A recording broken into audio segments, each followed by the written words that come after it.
Hi students, welcome back, welcome back, welcome back. You're probably thinking, where did our summer vacation go? I'm not ready for the fall semester. I know this because I feel the same way. Don't worry, I'm not going to lecture today. All I want to do is just quickly go over the class syllabus. But before we get to this, for those of you who may not already know who I am, please allow me to introduce myself. My name is Scott Haven, and it is my great privilege to be your professor for the fall semester. Just to give you a little background information on myself, though I don't look like it, I am 43 years old. I was born on August 15th, so my birthday was just a couple of weeks ago. I was born in Miguk, and I earned my master's degree in political science, and I have been working at Hoofs for the past 12 years. So, as I mentioned, guys, I'm not going to lecture today. Let's just talk about the syllabus. My dear students, please do me this small favor. If you have not already printed the syllabus, please press pause on the video so we can go through it together. It won't take long. The first thing I want to draw your attention to is at the top here. There's some crows bouncing around me. Crows portend death. I never know. Can you see them behind me? I never know if it portends my death or yours. Little joke. So guys, look at the syllabus, and at the top here you'll see this is my personal email address. I don't know if I can get the camera to focus. I know it's backwards on your screen. Students, please take 5 seconds, highlight my email, put 5 stars next to it. This is the #1 way to contact me if you ever have a question about an assignment or upcoming test, if you're ever going to be absent from class. This is the way to reach me. And of course, please don't be shy to contact me daytime or nighttime, on the weekend. I value your opinion and just good communication. So, let's see here. What do I want to say? Guys, right here I have kind of a course summary, a course description, but I don't want to read it to you verbatim. Verbatim means word for word. I don't want to read the syllabus to you. You can read it at home or throw it into the fireplace. I already know what I want to say. My goal is to develop your command and knowledge of the English language. To develop your command and knowledge of the English language. If I may, I would like to tell you just a brief story. Some of you will have already heard this. You already know that my father was a teacher. Not English. He taught art history for many, many years. He's retired now. Anyway, when I was a young boy, my father used to correct my English. And at the time, I thought it was very annoying because it interrupted the flow of conversation, and sometimes it would make me forget what I was talking about. But it was he who really polished my English. Ihehasayo, like a mirror or a piece of silver. In middle school and high school, I learned a lot about grammatical structure and phrasal verbs and things like that, but it was my father who really taught me how to write and speak eloquently. My dear students, know this. More than anything, I want to share what I have learned with you. If you let me, it would be my pleasure to polish your English. We don't have much time. The semester will go by quickly. Okay. Let's see here. Let's just look at the textbook for a moment. Here it is. It's Pathways, Reading, Writing, and Critical Thinking. It's published by National Geographic, so there's a lot of colorful photos.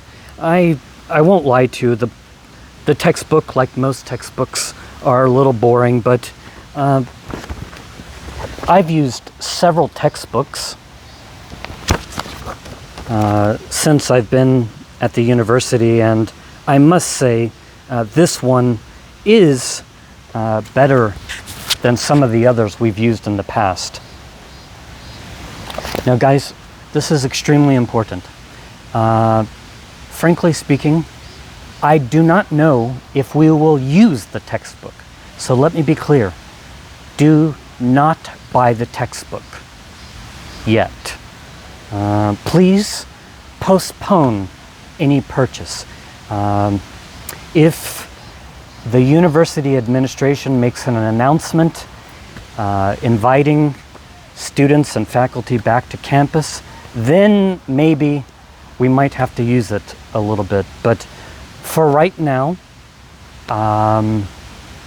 I will provide you all the classroom materials you will need.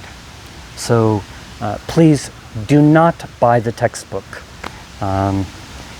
Just a side note, I think it cost Iman won at the bookstore, the university bookstore. But again, don't worry about it for the time being.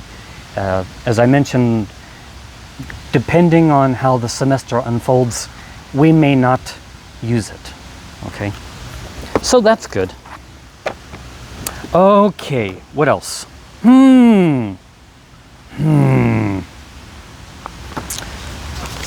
Let's see. Well, let's talk about grading. This is probably the most important thing we need to discuss. I'm here on the syllabus. Midterm exam, final exam, 30% each. They're weighted heavily. Attendance and participation, 20%. Quizzes, 20%. Guys, typically in a normal semester, I would give 2 or 3 quizzes, but if our class is online the whole semester, maybe 0 quizzes. Of course, if there is a quiz, I will let you know in advance. And my dear students, regarding the midterm and final, I know you're probably curious about the style, the format, the range, what it looks like, so on and so forth. I promise, as we get closer to midterm exam week, I will give you much more detail on the shape and the size of it. But typically, it's just fill in the blank sentences, fill in the blank vocabulary. So I will write a sentence, and students just have to write, or if it's online, type the correct vocabulary word. That's it. Okay, so guys, most importantly, and quite shocking to me, I don't remember exactly when, but I received an email from the university administration. Maybe this was at the end of the spring semester. I can't remember exactly, but some months ago, I received an email from the university administration, and they indicated that the fall semester now, the university would return to the relative grading system. This is not good news for you or me. Okay, so you may already be familiar with the relative grading system, but please, I need to take a moment to explain it for those who may not know about it. Since the pandemic began a year and a half ago, or in academic terms, 3 semesters, ever since the pandemic began, I guess this was spring of 2020, the university administration, not Scott, the university administration allowed instructors to use the absolute grading scale. This is page 2 of the syllabus. I know you probably can't see it very well. Anyway, it's much better. It's more generous. Still tough, but more generous than the relative grading scale. Incidentally, if you are a repeat student, if this is your second time taking Communicative English 2, you will be graded on the absolute scale. However, if this is your first time taking Communicative English 2, I regret to inform you that the university has insisted that professors use the relative grading scale. So let me just briefly explain the relative grading scale. The relative grading scale, it's not just how important you score on the test, which is very important, but it's how well you score in relation to other students. 이해하세요? In other words, it's kind of a ranking system. 1, 2, 3, 4, 5, 6, 7, 8, 9, 10, 11, 12, 13, 14, 15, 16, 17, 18, 19, 20, 21, 22, 23, 24, 25, 26, and so on and so forth.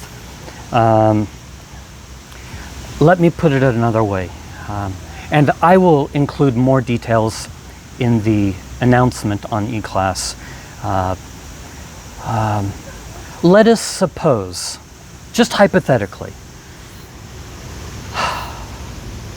let us suppose on the midterm exam, which is still very far away, let us suppose you make an 88. You made an 88. Not bad. You missed a few questions. That's not unusual.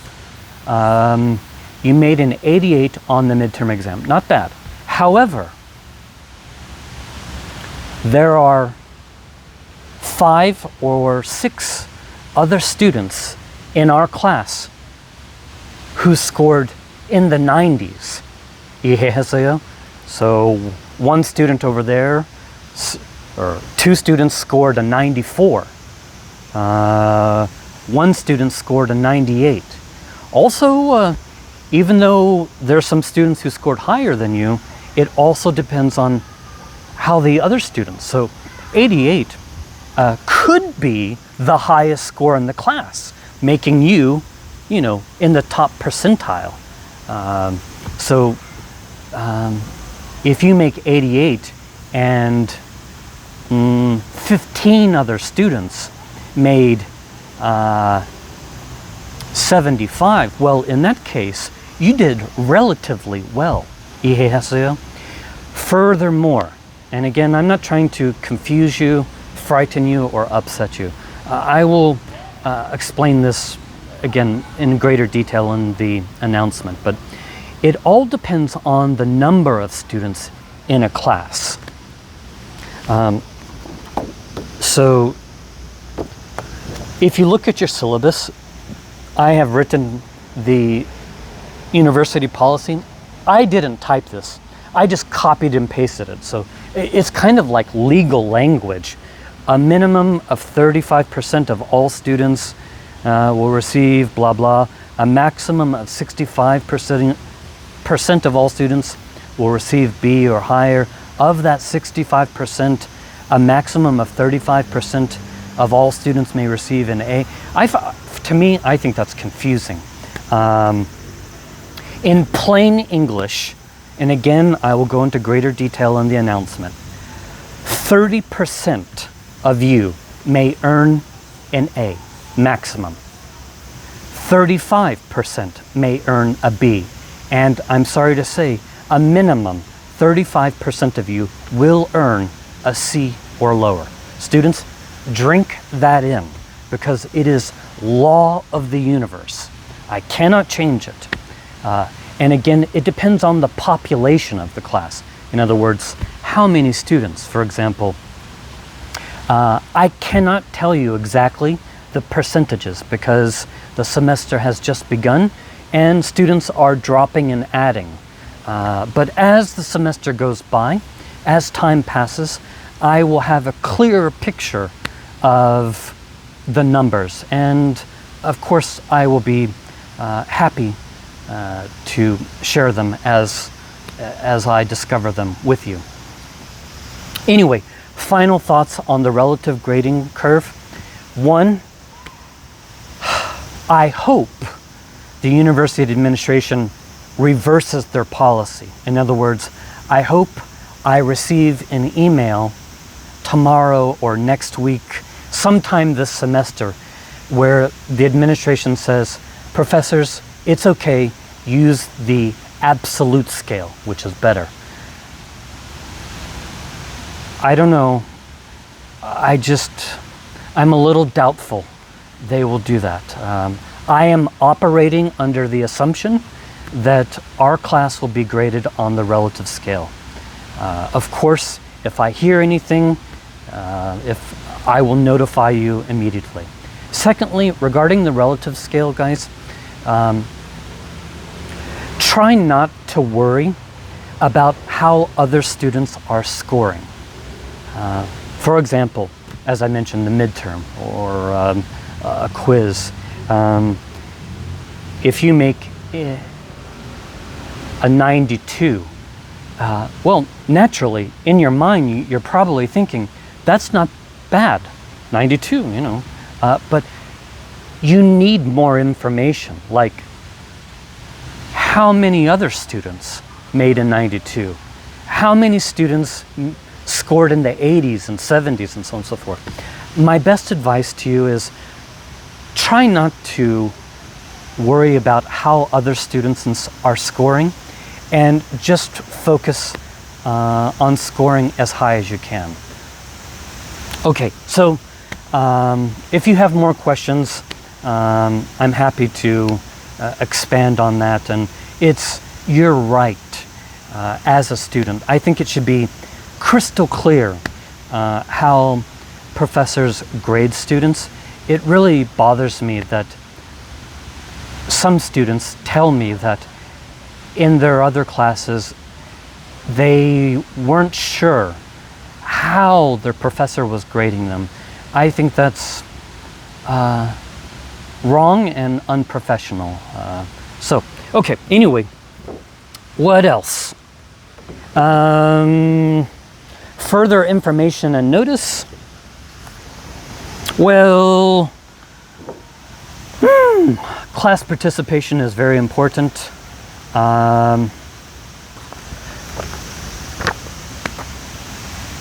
Will we meet face to face?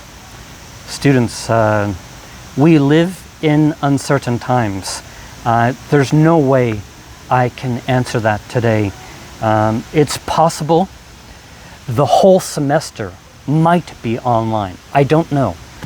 In fact, you might know more information than I do, but maybe the whole semester will be online. Maybe after Chuseok, we will meet face to face. I don't know. I'm just speculating. I'm guessing. Maybe we will meet after midterms. So maybe half the semester online, half offline. It's very difficult to predict.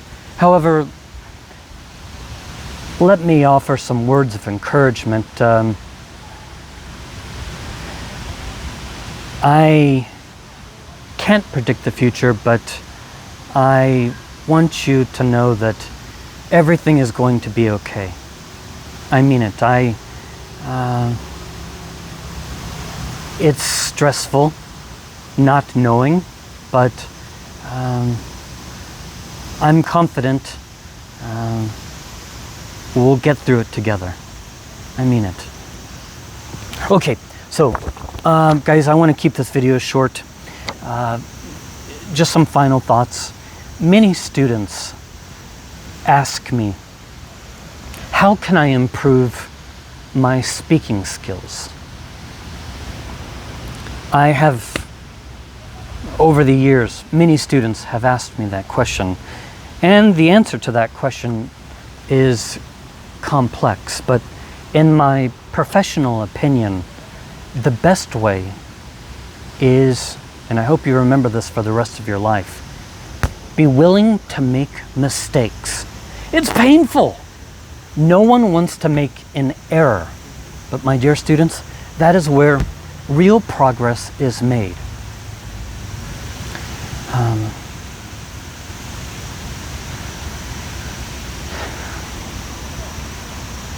I desperately want to earn your trust. It won't happen in one day, and maybe it's even harder online, but I want you to feel comfortable practicing your English with me and your classmates.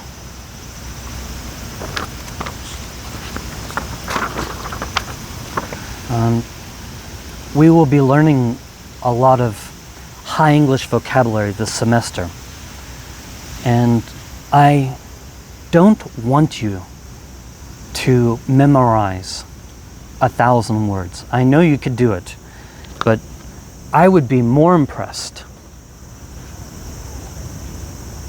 if you learned one word and used it. Do you understand?